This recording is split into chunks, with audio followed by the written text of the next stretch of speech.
हज़रत सैयदना हसन बसरी रदी अल्लाह ताला अन्हु बसरा की मस्जिद में तकरीर फरमा रहे थे कि तकरीर के दरमियान एक शख्स आया और आने के बाद उसने कहा, हज़रत आज मैंने जंगल में एक अजीब मामला देखा है। तो आपने फरमाया, क्या देखा? उसने कहा कि मैंने एक हिरनी को देखा जिसके चारों हाथ पैर कटे हुए। तो अचानक मैंने क्या देखा कि एक शेर है जिसने एक जानवर का शिकार किया। शिकार करने के बाद उसने आधा शिकार खुद खा लिया और आधा ला करके उस हिरनी के सामने डाल दिया। तो मेरे दिल में ये ख्याल आया कि हजरत, जब अल्लाह तबारक व तआला उस हिरनी के जिसके चारों हाथ पैर कटे हुए हैं, जब उसको रोजी दे सकता है तो मुझे रोजी क्यों नहीं देगा?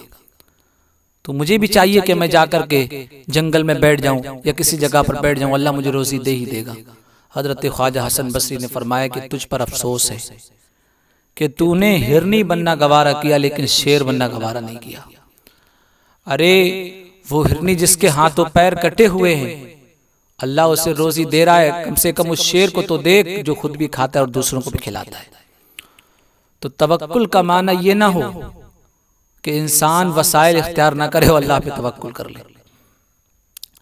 तफसीर मदारिक में है कि उलमा फरमाते हैं कि तवक्कुल का माना यह है कि ज़्यादा सफ़र अपने साथ हो और सवारी का जानवर हो, उसके बाद अल्लाह पर तवक्कुल करे।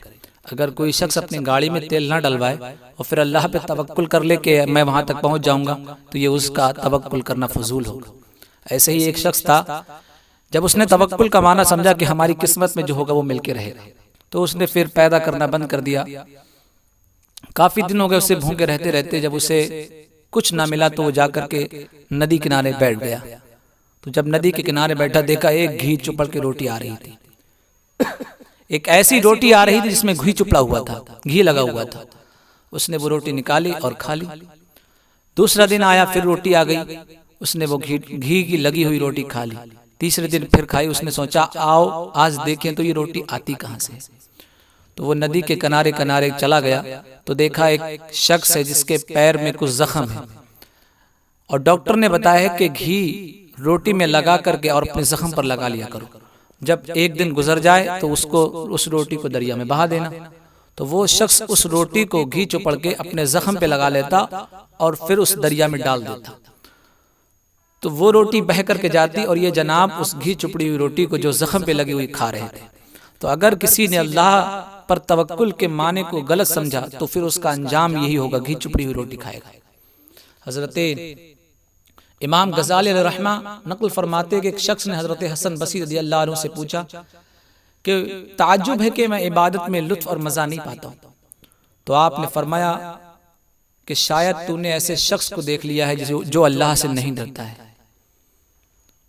यानी अल्लाह से गाफिल शख्स को तूने देख लिया। मालूम हुआ कि गफलत वाली जगहों और गफलत में मुब्तला लोगों से और गाफिल मखलूक से हर हाल में बचना चाहिए, इसलिए कि अगर वो लोग गाफिल है तो दूसरे को भी गाफिल कर देंगे। एक बहुत वाक़या मशहूर है कि एक अल्लाह के वली अपनी लड़की को लेकर के समंदर पे मछली मारने के लिए गए। जब उन्होंने सुबह से शाम तक मछली मारते रहे और जो मछली पकड़ते वो अपनी बेटी को दे देते और कहते कि बेटी से थैले के अंदर रख लो, लेकिन बेटी भी समझदार थी, वो उस मछली को लेती फिर से दरिया में डाल देती। सुबह से शाम तक मछलियां पकड़ी। बाप ने कहा बेटी चलो अब तो काम हो गया होगा, खाने पकाने के लिए मछलियां हो गई होंगी। तो बेटी ने कहा अब्बा हुजूर मछलियां तो मैंने समंदर में डाल दी। क्यों? दिन की तुमने मेहनत खराब कर दी।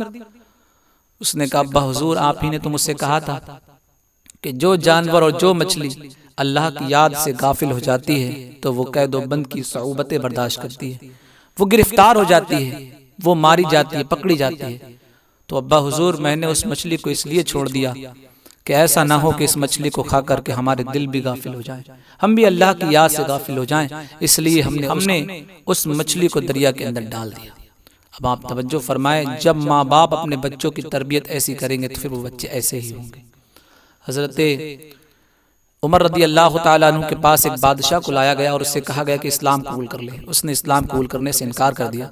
तो आपने फरमाया कि फला जंगल में एक आबिद रहता है, उस आबिद के पास इस बादशाह को पहुंचा दो। उस बादशाह को आबिद के पास पहुंचा दिया गया। तो चंद दिनों तक वो आबिद के पास रहा, फिर उसने पैगाम भिजवाया और कहा हजरत मैं इस्लाम कबूल करना चाहता हूँ। हजरत ख्वाजा मोइनुद्दीन चिश्ती अलैहि रहमा फरमाते हैं अस-सुहबतु तुसिरु, कि सोहबत असर करती है। कैसा भी अगर नेकोकार इंसान के पास बैठोगे तो अल्लाह उसके सदके में नेकोकार बना देगा, अगर बुरों के पास बैठोगे तो बुरे बन जाओगे। एक कब्रिस्तान के अंदर एक कब्र खुल गई तो लोगों ने कहा कि इस मुर्दे को निकाल कर दूसरी जगह दफन कर दिया जाए। दूसरी जगह जब कब्र खोदी गई और उस मुर्दे को उस कब्र से निकाला गया तो क्या देखते हैं कि उस मुर्दे की नाक पे 2 गुलाब के फूल रखे हुए।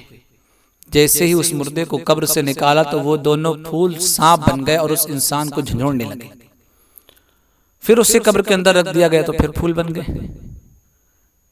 मुताद्दिद बार ऐसा किया गया, लेकिन ये मामला समझ में नहीं आ रहा। तो गांव के जो सबसे बड़े आलिम दीन थे उनसे मसला पूछा गया तो हजरत ने फरमाया, सुनो, शायद उस शख्स की कब्र किसी नेक इंसान की कब्र के पास है जिसकी बुनियाद पर अल्लाह तबारक व तआला ने उन सांपों को फूल बना दिया है, तो तुम उसे उसी कब्र के अंदर दफन कर दो।